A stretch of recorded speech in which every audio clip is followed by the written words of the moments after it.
सोने की आयात पर भी देश का बहुत बड़ा पैसा विदेश जाता है। मैं आप सबसे देशवासियों से आग्रह करूंगा कि जब तक हालात सामान्य न हो हम सोने की खरीद को टालें। गोल्ड की जरूरत नहीं है।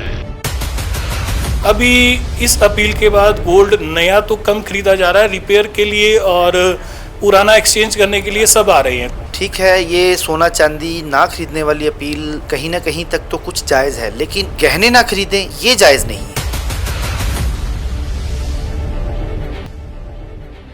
मेरा नाम राहुल है और मैं गणपति ज्वेलर अखाड़ा बाज़ार से हूँ।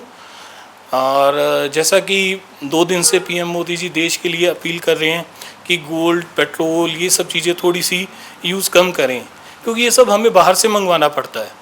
अगर हमारे देश में बाहर की इनकम कम है और हमें ये चीज़ें खरीदने के लिए बाहर जाना पड़ रहा है, तो इसका मतलब कि हमें नुकसान ज़्यादा हो रहा है। तो जिसको जितनी ज़रूरत है उतना उपयोग करे, चाहे वो गाड़ी है, चाहे वो गोल्ड है, चाहे वो कुछ भी है जो हम दूसरों पे निर्भर है। थोड़ा अपने ऊपर डिपेंड हो, अपने देश के ऊपर डिपेंड हो, दूसरे देशों के ऊपर डिपेंड ना हो। अभी इस अपील के बाद गोल्ड नया तो कम खरीदा जा रहा है, रिपेयर के लिए और पुराना एक्सचेंज करने के लिए सब आ रहे हैं, कोई दिक्कत नहीं है। बट बिल्कुल ना खरीदने से कारीगरों पे इफ़ेक्ट पड़ेगा, ज्वेलर्स पे पड़ेगा, किसी के लोन्स भी होंगे, किसी कारीगर के पास एक ही आदमी कमाने वाला होगा घर का। तो ये हर चीज़ों को देख के थोड़ा थोड़ा हर छोटे से लेके बड़े ज्वेलर्स के पास जाएं, ताकि उन सबको भी दाल रोटी मिले। बाकी एक्स्ट्रा तो क्या खरीदना, आगे बच्चों के लिए आप हर साल उनको कुछ ना कुछ गिफ्ट दे दें, कुछ और दे दें। गोल्ड नहीं देना तो प्रॉपर्टी लेके दे दें, कुछ ना कुछ मतलब अपने बच्चों को दे, ताकि वो फ्यूचर में सर्वाइव भी करते रहें। जी नमस्कार जी, मैं स्वर्णकार सराफा संघ जिला का कुल्लू का अध्यक्ष हूँ। और जैसे कि आपने ये बात की है कि एक प्रधानमंत्री जी ने अपील की कि देश के नागरिकों को कि वो सोना ना खरीदें, चांदी ना खरीदें।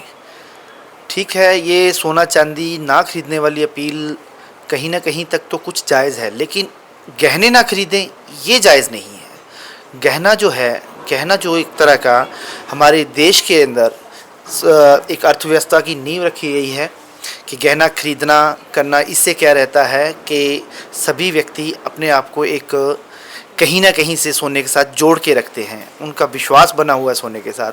अब इस तरह से एकदम से विश्वास तोड़ देना वो भी गलत है।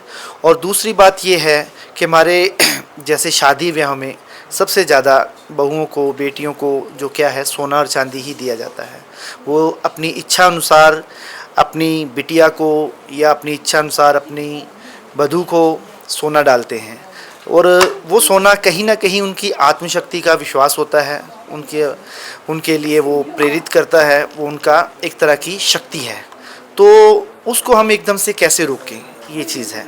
और दूसरी बात ये है कि इस व्यवसाय के साथ बहुत सारे कारीगर जुड़े हुए हैं, बहुत सारा स्टाफ हमारा जुड़ा हुआ है, तो उनके साथ भी अन्याय है। अगर कारीगरों को मान लो हम सोना नहीं देंगे बनाने के लिए, तो कारीगर कहाँ जाएंगे? लगभग 5-6 करोड़ कारीगर इस टाइम पूरे इस व्यवसाय के साथ जुड़े हैं। कारीगर भी लगा लीजिए, दुकानदार लगा लीजिए, तो उनका क्या होगा? तो मोदी जी को थोड़ा सा इसमें संशोधन करना चाहिए अपनी अपील में। और दूसरी बात ये है कि इसमें हमारे पूरे स्वर्ण समाज में इस चीज़ को लेके रोष है जी।